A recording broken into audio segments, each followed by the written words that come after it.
Peace and stability. It's the Wellness Preacher with a quick jewel on you to realize that time is of the essence. And life is time. So therefore, life is of the essence. And we should be spending our time intentionally 24/7. I've decided to create and understand in my brain that I will physically die one day.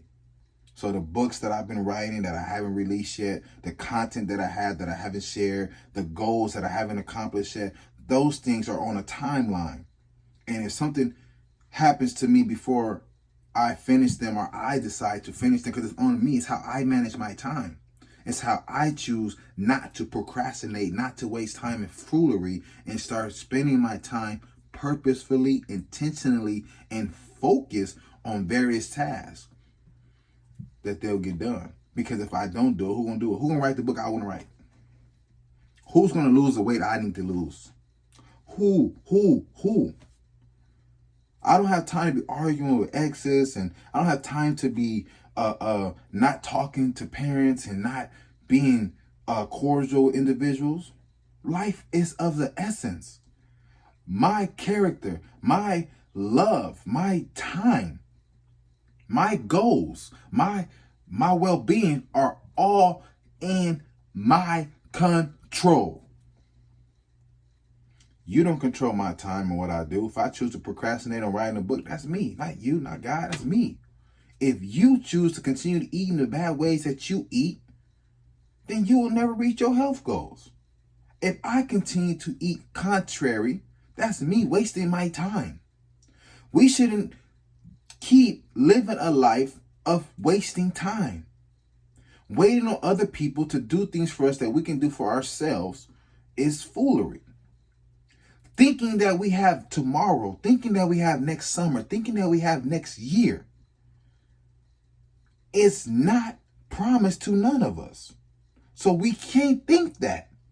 We can plan, of course. I'm not saying don't have goals and don't plan, but what I'm saying is how are you going to spend your current time?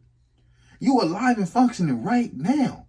Are you working adequately towards your next year goals? Are you spending the time you have in this year? And God willing, you'll see next year, but are you spending the time presently to accomplish the things to get to what? Do you see where I'm going? That's going to get you to that goal next year. You want next summer body, right? What are you doing to get it? Are you going to wait till June 1st or the first day of summer of next year to start working on what you want to accomplish for next year? That's not how it works. You want to put out a book? I'm writing a book right now. I stopped to make this video, but I'm focused on finishing this book. Then I'm going to work out because I got weight goals, right? Then I'm going to go to work because I got financial goals. Do you get what I'm saying? I'm not going to be sitting here scrolling on Facebook, YouTube, Twitter, Twitch, Tweet, whatever they call. My time is valuable, so how I spend my time is going to determine the lifestyle that I live. If I'm always playing around or putting things off, what's going to get done? If I keep waiting on the right moment for something, who's to say that I'm going to be alive when that moment presents itself?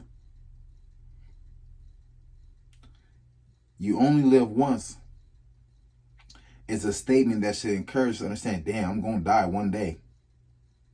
There's a day that I'm going to die. If I only live once, then there's going to be a time when I'm no longer relevant. I'm no longer present. I'm no longer able to work on my goals. I'm no longer able to spend time with my family. I'm no longer able to argue with my parents or my spouse. I'm no longer able to put off going to the gym. I'm no longer able to say, you know what, the next time. I'll do better next time. I'll work on it next time. Who's to say you're going to have a next time? That's my point. Use your time wisely and efficiently now to accomplish the things that's on your mind now. And some things can be done in a day. Some things are going to take months. Some things are going to take years. But what are we doing now to accomplish the little things that's going to get us to the bigger things? Or at least, how are we spending our time with our family? How are we really using this time that we've been given? So, I just really wanted to jump on real quick and just encourage you to really embrace the fact that you will die one day. And at death, that's the period of our lives. But I got a caveat to add to that. That's an end to our physical life. If we done enough work in our physical life, when that period is ended and that period is inserted in the physical chapter of our lives and our living, it's the work that we done over here that's going to allow us to continue to live on the other side of that period. However, but if we ain't done nothing, we just have a mind full of goals and dreams and we ain't accomplished none of them, that's where everything stops. That's where everything stops. We have to make up our mind to really start functioning in a certain caliber. Ask yourself, what are you going to do with the time that you have left on this earth? What are you going to do with the time you have left? Because the time you already used that. If you 30, you used 30 years of time already. You 55, you used 55 years of time already. And some of your goals ain't even accomplished. So what are you going to do with the remaining time that you have? This is the Wellness Preacher tapping out. And I want to encourage you to remember to conquer your fears and embrace your purpose, because one day you will die. Peace.